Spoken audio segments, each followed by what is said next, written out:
Hello friends, welcome to my YouTube channel. तो आइए बिना किसी देरी के हम करते हैं क्लास 9 का चैप्टर जो औद्योगिक समाज व सामाजिक परिवर्तन है। ठीक है, रशियन रेवोल्यूशन वाला चैप्टर। तो उसमें देखते हैं औद्योगिक समाज व सामाजिक परिवर्तन किस प्रकार से हो रहे थे। सामाजिक व आर्थिक बदलाव का समय, बेरोजगारी, नए शहरों का बसना, कम आमदनी व औद्योगिक क्रांति की समाप्ति हो चुकी थी। ठीक है, कहाँ पे? आपके रशिया में। ठीक है, रेडिकल व उदारवादियों इन समस्याओं व समाधान को खोज रहे थे कि किस प्रकार से जो बेरोजगारी है, आमदनी को बढ़ाया जाए।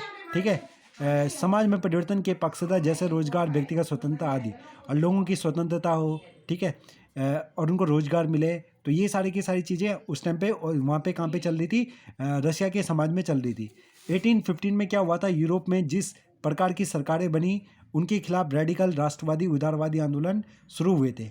ठीक है, 1815 में जिस प्रकार से वहाँ पे जो गवर्नमेंट बनी थी, किस चीज़ पे, वो किस चीज़ पे बेस्ड गवर्नमेंट थी उस टाइम पे, वो राजतंत्र पे, मोनार्की पे बेस्ड गवर्नमेंट दोबारा से यूरोप में अलग अलग देशों में बनी थी। जैसा आपके पर्सिया में, ऑस्ट्रिया में, ब्रिटेन में, रशिया में खिलाफ रेडिकल राष्ट्रवादी उदारवादी आंदोलन आया था, और फ्रांस, इटली, जर्मनी में राजाओं के शासन का तख्तापलट हो गया था।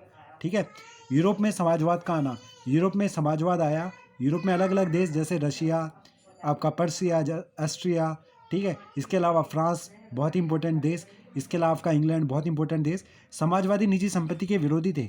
जो सोशलिस्ट थे वो क्या कहते थे, वो they are against private property, संपत्ति के निजी स्वामित्व की व्यवस्था के सारी समस्या को जड़ मानते थे। संपत्तिधारी व्यक्ति सिर्फ अपने फायदे से ही मतलब रखता है। यदि संपत्ति पर व्यक्ति, बाजार, सारे समाज का नियंत्रण हो तो सामाजिक हित पर ध्यान दिया जाए। ठीक है, ये चीज़ें कहते थे। कुछ समाजवादी कोऑपरेटिव सामाजिक उद्यम के विचार में रुचि रखते थे। ठीक है, कोऑपरेटिव समाजवाद की बात करते थे कुछ समाजवादी। इंग्लैंड के उद्योगपति रॉबर्ट ओवन जो थे, 1771 से लेकर 1858 इनका टाइम है, ने इंडियाना जो कि कहाँ पे, यूएससी में है, इन्होंने न्यू हार्मनी, नया समन्वय, नए तरह की समुदाय की बात करी थी। कुछ समाजवादी चाहते थे कि गवर्नमेंट सामूहिक खेती को बढ़ावा दे। किस चीज़ को? गवर्नमेंट सामूहिक खेती को बढ़ावा दे।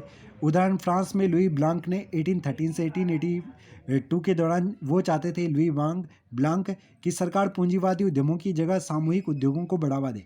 ठीक है, ना कि कैपिटलिस्ट को। कोऑपरेटिव मुनाफा आपस में इक्वल बांट लेते थे। तो ये सारी की सारी समाजवाद की, सोशलिज्म की बात हो रही है, जिसकी विचारधारा कहाँ पे पनप रही थी, यूरोप में। अब देखते हैं कार्ल मार्क्स क्या कहते हैं। कार्ल मार्क्स जो कि बहुत ही अपने टाइम के बहुत ही बड़े विद्वान, एक फिलोसफर, एक थिंकर, जिनको किन्होंने, लेनिन ने, व्लादिमीर लेनिन ने बहुत ज़्यादा फॉलो करा था। ठीक है, जो लेबर वर्ग है इन्होंने इसको बहुत ही ज़्यादा फॉलो करा था। तो कार्ल मार्क्स के बारे में देखते हैं। इनका टाइम पीरियड दिया है 1818 से लेके 1882, जन्म हुआ था इनका जर्मनी में। औद्योगिक समाज पूंजीवादी समाज है। इन्होंने किसको, जो औद्योगिक समाज है, इंडस्ट्रियल जो सोसाइटी है, उसको इन्होंने कैपिटलिस्ट सोसाइटी माना। फैक्ट्रियों पर लगी पूंजी पर पूंजीपति का स्वामित्व है। इन्होंने कहा कि जो पूंजी है वो पूंजीपति का स्वामित्व है उस पर। ठीक है, किसका अधिकार है? पूंजीपति का, जो कैपिटलिस्ट होते हैं। वह पूंजीपतियों का मुनाफा मजदूरों की मेहनत से पैदा होता है, और जो मजदूर मेहनत करते हैं उससे पूंजीपतियों को फायदा होता है। निजी पूंजीपति धन संचय करते जाए, और मजदूरों की स्थिति में क्या आता है, उससे मजदूरों की स्थिति और भी दयनीय होती जाती है। सुधार नहीं हो सकता। अगर जो पूंजीपति है उनको फ़ायदा हो रहा है तो इससे मजदूरों को कोई फ़ायदा नहीं होता। ये कार्ल मार्क्स कर रहे हैं। अपनी स्थिति में सुधार लाने हेतु मजदूरों को निजी संपत्ति आधारित शासन को उखाड़ फेंकना होगा। और कार्ल मार्क्स कह रहे हैं कि जो मजदूरों हो, तुम क्या करो, जो प्राइवेट प्रॉपर्टी है उसके बिल्कुल अगेंस्ट जाओ, तभी जाके तुम्हारी क्या होगी, तभी जाके तुम्हारी जो सोशल कंडीशन है वो अच्छी हो पाएगी। एक ऐसा समाज का निर्माण जहाँ पर सारी संपत्ति पर सामाजिक नियंत्रण व स्वामित्व रहेगा। ठीक है, भविष्य के इस समाज को साम्यवादी कम्युनिस्ट समाज नाम दिया गया। ठीक है, और फ्यूचर में समाज को कौन सा नाम दिया गया? कम्युनिस्ट साम्यवादी समाज नाम दिया गया। आज हमारे इंडिया में कम्युनिस्ट पार्टी भी है, जिसमें एक लेफ्ट विंग है, एक राइट विंग है। ठीक है, वामपंथी और दायापंथी है एक।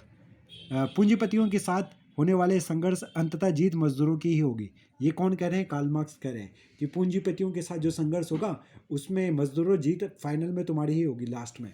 उसके बाद आगे चलते हैं 1.4, ये टॉपिक नंबर है हिस्ट्री का, एनसीईआरटी क्लास 9 का। समाजवाद के लिए समर्थन। 1817 के दशक आते आते समाजवादी विचार पूरे यूरोप में फैल चुके थे। समाजवादियों ने द्वितीय इंटरनेशनल नाम से एक अंतर्राष्ट्रीय संस्था बनाई। इंग्लैंड जर्मनी में मजदूरों ने संगठन बनाए, मांगों की मदद के लिए कोष स्थापित करे। ठीक है, इन्होंने अपनी मांगों की मदद के लिए क्या करी, अलग अलग प्रकार के कोष स्थापित करे कि काम के, इन्होंने कहा कि काम के घंटों में कमी होनी चाहिए। मताधिकार, जो इनका वोट का राइट है, उसके लिए इन्होंने अपनी डिमांड रखी। और जर्मनी में सोशल डेमोक्रेटिक पार्टी के श्रमिक संगठनों ने गठन करे। ठीक है, जर्मनी में कौन सी, सोशल डेमोक्रेटिक पार्टी के साथ श्रमिक संगठनों के गहरे रिश्ते बने।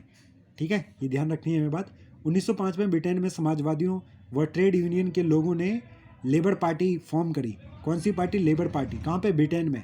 ठीक है, और आज आप देखोगे ब्रिटेन में दो ही पार्टी है, एक लेबर पार्टी है और एक कंजर्वेटिव पार्टी है, दो पार्टी ब्रिटेन में है। ठीक है, फ्रांस में सोशलिस्ट पार्टी इसी प्रकार की थी।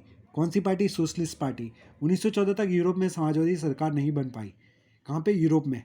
उसके बाद पेरिस कम्यून आया, ये देखते हैं। 1871 में मार्च से मई के बीच जनजाति विद्रोह, पेरिस की नगर परिषद कम्यून पर मजदूरों, आम लोगों, पेशेवरों व राजनीतिक कार्यकर्ताओं को लेकर बनाई गई जन सरकार ने कब्जा कर लिया था। मजदूरों के लाल झंडे का उदय इसी घटना से हुआ। ठीक है, जो व्लादिमीर लेनिन है, रसिया के क्रांतिकारी, जिनकी पार्टी बोल्शेविक था, और वहाँ के मजदूरों को उनके जो फ्लैग है उसका कलर क्या है, लाल झंडा है, और उनका जो स्लोगन है वो है लाल सलाम। तो ये यहीं से ही पार्टी को जो लाल झंडा मिला है वो इसी घटना के बाद मिला है। कौन सी वाली, पेरिस कम्यून के बाद वाली। एक बार दोबारा देख लेते हैं, पेरिस कम्यून क्या था। 1871 मार्च से मई के बीच में जन विद्रोह हुआ था। कहाँ पे, पेरिस की नगर कम्यून परिषद पर। मजदूरों, आम लोगों ने, पेशेवरों व राजनीतिक कार्यकर्ताओं को लेकर बनाई गई जन सरकार ने कब्जा कर लिया था। ठीक है, आगे देखेंगे हम। अब इसके बाद हम जो रशियन रिवॉल्यूशन था वो क्या था, उसके बारे में पूरे तरीके से जानने की कोशिश करेंगे नेक्स्ट वीडियो में। तो इस वीडियो की सीरीज को ऐसे ही देख लिए, देखिए, और डेफिनेटली हेल्प होगी आपकी। Till then bye bye, take care and keep smiling friends.